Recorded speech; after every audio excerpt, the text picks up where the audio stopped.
Watch the kids tonight, will you? We have plans. The moment my mother said those words, standing in the doorway of the living room, my thoughts froze. In the center of the room, where Christmas songs were softly playing, she spoke like a queen granting an audience in her own castle. Beside her, my sister curled her lips and added, "It's not like you have plans anyway, right?" Why were they here? And why were my 5 nieces and nephews running wild in the house I know I locked before leaving? Snacks were scattered all over the floor. On the sofa, my 7 and 5-year-old nephews were wrestling as if they were in a ring. My 6-year-old niece was shaking the antique snow globe I had treasured for years, while the 3-year-old had begun scribbling on the wall with crayons. The youngest, barely a year old, was cheering them all on with delight. My beloved fiancé, Steve, the Christmas tree he had so lovingly decorated, was flickering weakly, as if begging for help. I had just come home from a trip to find antique tableware for a gourmet magazine feature, still holding the beautiful cutlery set I'd bought as a surprise gift for him. All I could do was stand there, frozen, staring at the impossible scene before me. Only a few days ago, this house had been full of hope and joy. I had no idea then that tragedy was waiting just around the corner. It was supposed to be our first Christmas together. Just Steve and me.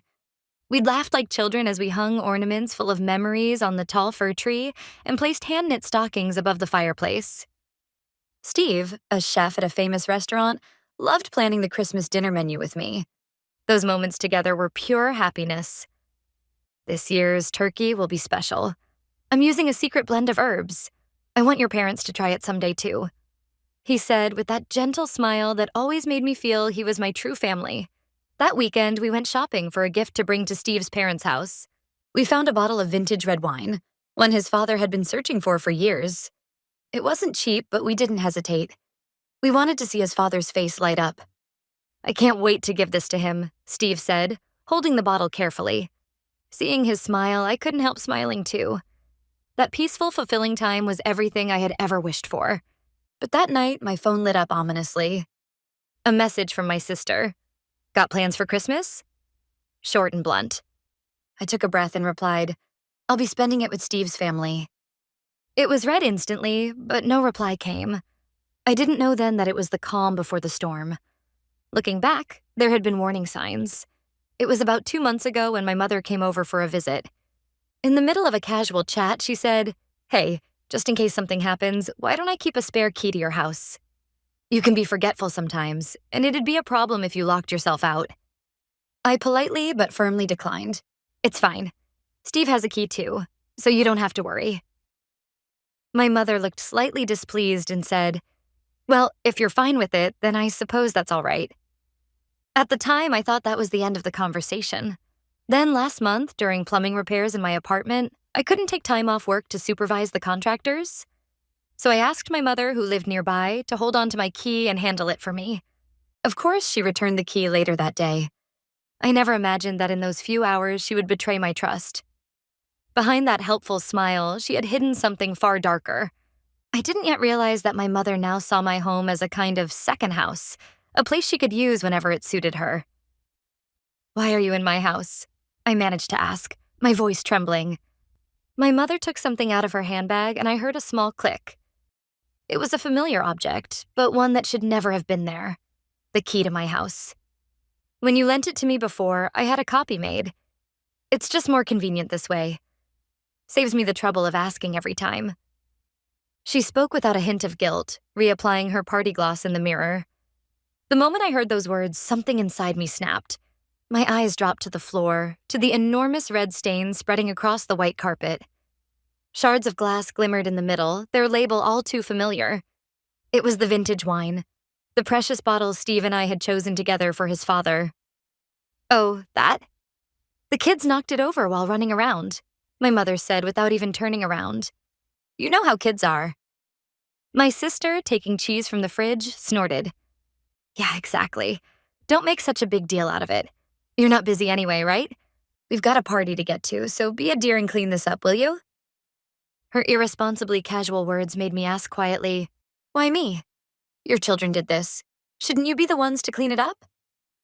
My sister sighed dramatically, as if I were being unbearably annoying. "Oh, come on. Don't be so uptight. We're family. You could at least do that much. Honestly, you're useless. That was the final straw. The countless tiny thorns I had buried deep inside over the years fused into one massive flame of anger that burned through me. I gently set the gift for Steve down on the floor and took my phone out of my pocket. There was no reason to hesitate anymore. The shift had started 3 years ago, on our anniversary. Just before heading to the restaurant Steve had reserved, my sister called, crying, "Please, I've got an emergency at work." I had gathered the courage to say no for once. "I'm sorry, I can't tonight. I told you, it's an important night for me and Steve." "Please, my job's on the line, just for a few hours." "Come on, kind Steve would understand, wouldn't he?" She knew exactly how to twist guilt into a weapon, even dragging Steve into it. And so, heavy-hearted, I gave in. When I called Steve to cancel, he didn't get angry. He worried about me instead. An hour later, the doorbell rang. There he was, smiling, holding a whole cake in his hands. "I couldn't enjoy dinner at a fancy restaurant knowing you were home alone taking care of the kids," he said softly. That night, he helped me look after them without a single complaint. But after the kids had fallen asleep, I opened social media and froze. There was my sister, laughing and posing with her friends at a stylish bar. Her urgent work had been a blatant lie. When I called to confront her, she snapped back. "I have to keep up with people too. What, I'm not allowed to relax once in a while?" Her selfishness left me speechless. Sometime later, on a weekend, she showed up again. "I'm going away for a friend's wedding. Keep the kids for me." And before I could protest, she was gone. Seeing my frustration, Steve said gently, "Then let's make it the best weekend ever for them." His kindness saved me. We took all 5 kids to a big amusement park. Steve was like a real father, laughing, shouting on roller coasters, his joy echoing with the children's laughter under the blue sky. That afternoon, while riding the carousel, my 6-year-old niece said softly but happily, "Hey, Auntie, I've been here before, with Dad." Her 7-year-old brother chimed in excitedly, "Yeah, Dad won the biggest stuffed animal at the shooting game. He was so strong and kind." Their innocent words pierced my heart. The loving father they remembered was nothing like the man who abandoned them my sister had described. That night, after the kids had gone to bed, Steve said gently, "You know, maybe you should try reaching out to your sister's ex-husband." "Eric?" I remember replying, startled. The way the kids talk about him, he doesn't sound like someone who'd just walk away. I nodded, feeling the same. "Yes, I want to. But how? She's deleted all his contacts. I have no way of reaching him." Frustrated, I bit my lip. Just then, my sleepy little niece toddled over and wrapped her tiny arms around me. "Auntie, I love you." Feeling her warmth, I made a silent vow. I would find a way to protect her smile, no matter what. But at that time, with Eric completely blocked from our lives, I could only stand there, helpless. "Hey, how long are you going to just stand there? Clean this up already." My mother's sharp voice jolted me back to reality. Broken glass, scattered toys, and the scornful faces of my mother and sister. My fingers, unnaturally calm, moved across my phone screen. The chains of guilt and misplaced affection that had bound me for years shattered at last, leaving behind only a quiet, icy anger. The first contact I opened was that of my beloved fiancé, Steve. He was at his parents' house, helping prepare for the Christmas party tonight. With trembling fingers, I typed, "I'm sorry, please cancel the plans. My mother and sister showed up. They used a spare key to get in. The wine we bought for your father? It's broken." Almost instantly, my phone rang. "Are you okay?" "Forget the wine. Are you hurt?" "I'm fine, but I've decided I'm not holding back anymore." "Good, you shouldn't. You've done nothing wrong. Listen, stay calm. I'm coming right now. Don't try to handle this alone, okay?" That strong, steady voice of Steve's gave me the final push I needed. After ending the call, I slowly lifted my head and looked straight at my mother and sister. "What, did you go crying to Steve? How pathetic." My sister snorted. "So what? Then hurry up and get dinner ready. We don't have all night." My voice was calm but firm. "No." For a moment, silence. They both stared at me as if they couldn't comprehend what I'd just said. "I'm not making dinner, and I'm not taking care of your kids." "What? Do you even know what you're saying?" my sister stammered. "Yes, I do. So take your children and leave this house. Now. You're trespassing." At my words, the smiles finally vanished from their faces, replaced by shock and anger. "Trespassing?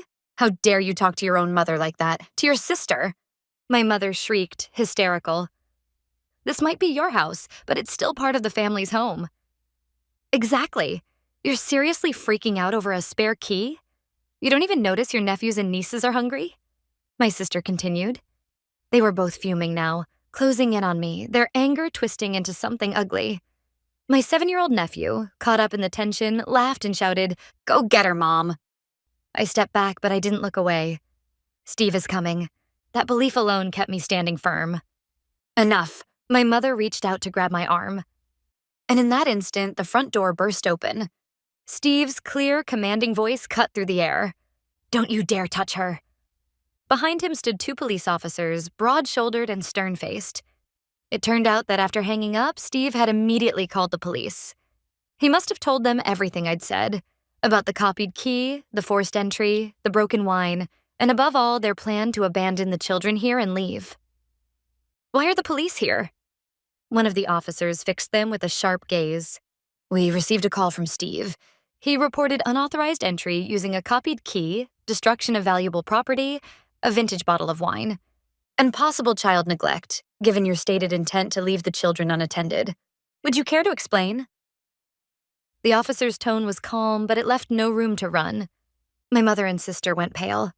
Their bravado vanished. They just stood there, mouths opening and closing like fish. It would have been funny if it hadn't been so pathetic. After a long silence, one officer looked toward the confused children and asked gently, "Kids, where's your father?" The oldest boy, my 7-year-old nephew, glanced nervously at his mother and said, "Mom and Dad got divorced. Dad's really busy at work. He doesn't like us anymore. He doesn't want to see us." His small voice, so earnest yet so clearly coached, chilled the entire room. My sister quickly jumped in. "Yes, that's right. My ex-husband's work kept him so busy that we drifted apart. He's been distant from the children." She spoke like a tragic heroine, and I bit down hard on my lip to stop the fury rising inside me. Steve gently placed his hand on my shoulder, but then my 6-year-old niece spoke up, her voice bright and innocent. "But Daddy was really nice. He always took us to the park on his days off." "Yeah, Daddy always made us laugh." One after another, the children began sharing their memories. Memories of a loving father, nothing like the cold figure my sister had described. And then came the final devastating blow. "Mom always said, 'Daddy's here, so I'm going out to have fun.' She was never home." A pure, innocent confession. In that instant, the truth was laid bare for everyone to see. While my sister had blamed her ex-husband's busy schedule for the divorce, she had been the one out partying, leaving the kids in his care. Her face flushed crimson, this time with anger and humiliation. "They're just confused, mixing things up with work," she stammered. But no one was listening anymore. The moment I heard my sister's pathetic excuse, a question I had buried deep inside for years, one I had sworn never to voice, burst out of me like a broken dam. My voice came out cold as ice. "Tell me something. If your freedom, your time, your nights out means so much to you, then why did you have 5 children?" My words cut through the air like a blade of ice. My mother, the police officers, even Steve, all of them held their breath, waiting for my sister's answer. I looked straight into her trembling eyes and continued, my voice cold but steady. "What were those children to you? Chains to tie Eric to the house because he was too busy with work? Or maybe just accessories for your social media?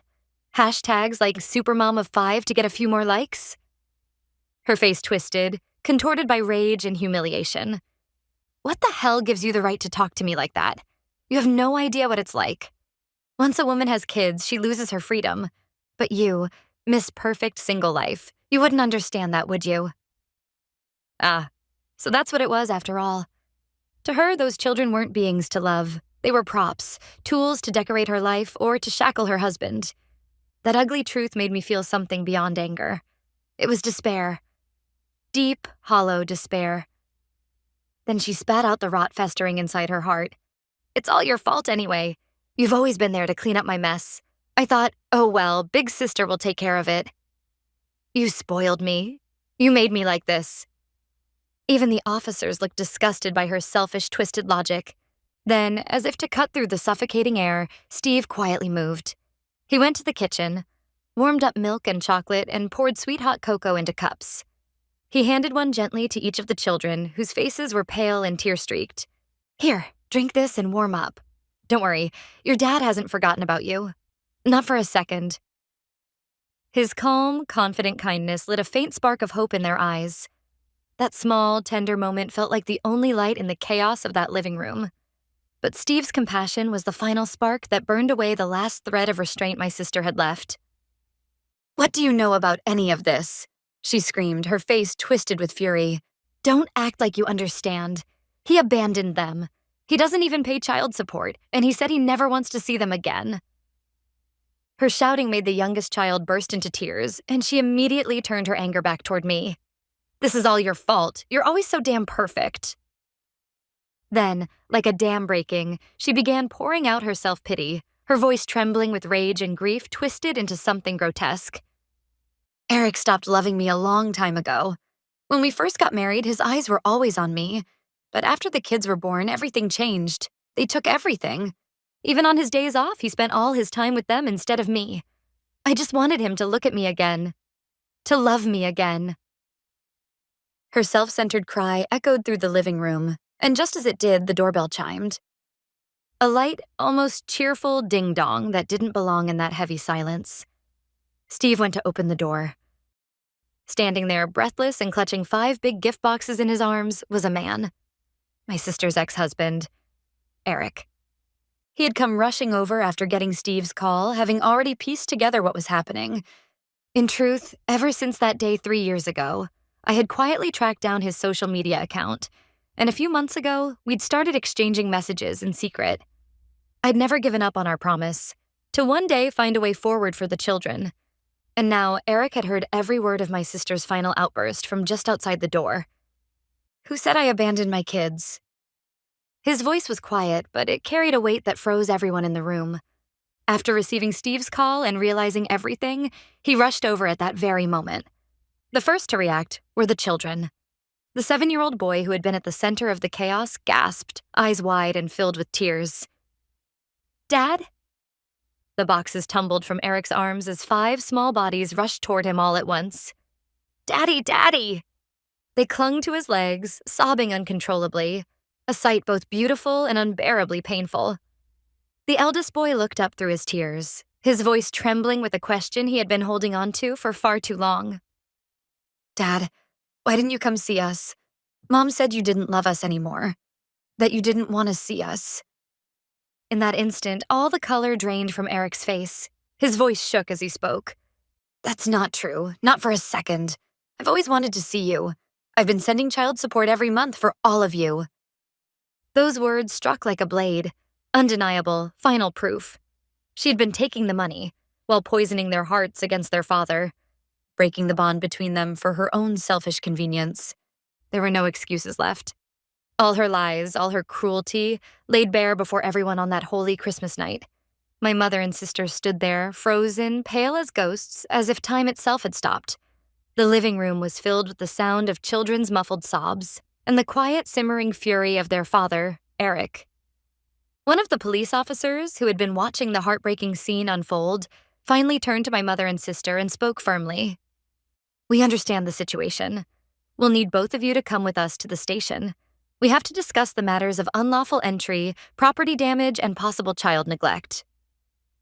My mother could no longer argue. Her knees gave way, and she slumped to the floor, her head bowed in defeat. The last thing she saw before being led away was the image of her grandchildren, safe in their father's arms, sipping the hot cocoa Steve had made for them. That sight alone said everything. It was the undeniable proof of their complete defeat as mothers.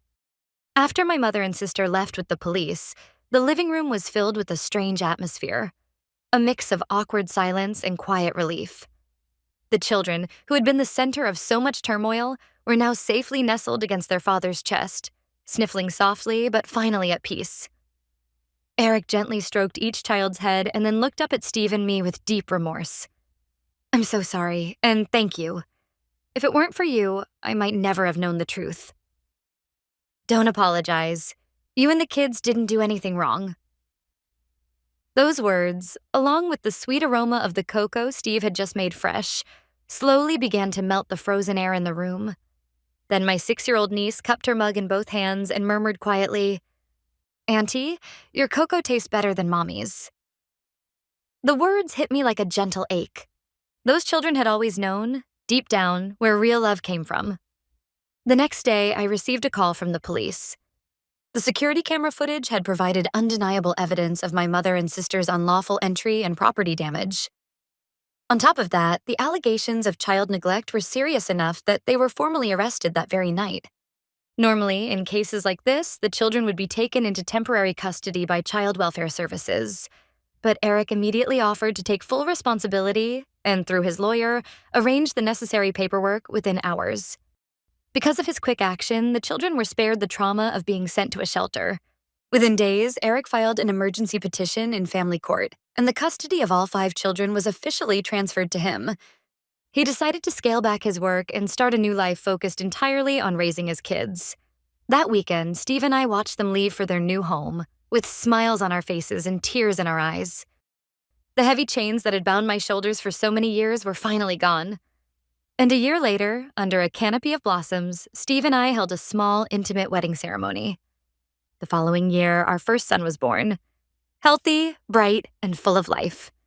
Now, on some weekends, Eric, his 5 children, Steve, and I take picnics together in the park. What you see there are not 2 broken families, but 2 new ones, bound by forgiveness, resilience, and love.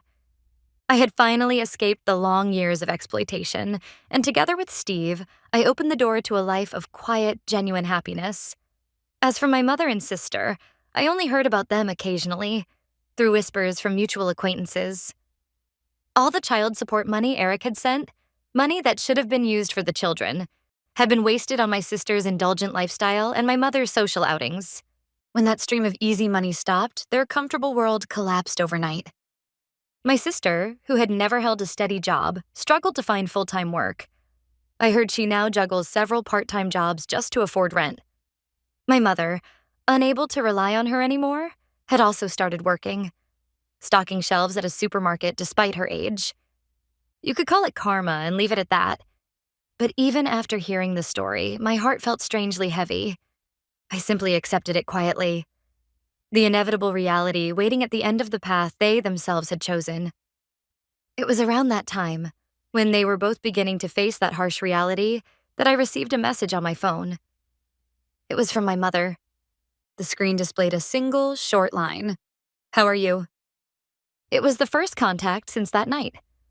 I hesitated, unsure how to respond, and showed the message to Steve. He smiled gently and said, "Do what your heart tells you." I took a deep breath and typed my reply. "I'm doing well. How about you, Mom?" The message was read almost immediately. A few minutes of silence passed, and then another notification popped up. "Could you tell me how to make that cocoa you gave the children that night?" The moment I read those words, a single tear rolled down my cheek. It wasn't quite an apology, but something deeper. A clumsy, halting first step toward redemption. We can never get back the years we lost, and maybe the wounds will never fully heal. But I believe that from that single cup of cocoa, we've begun walking, slowly but surely, down the long road toward becoming a real family again.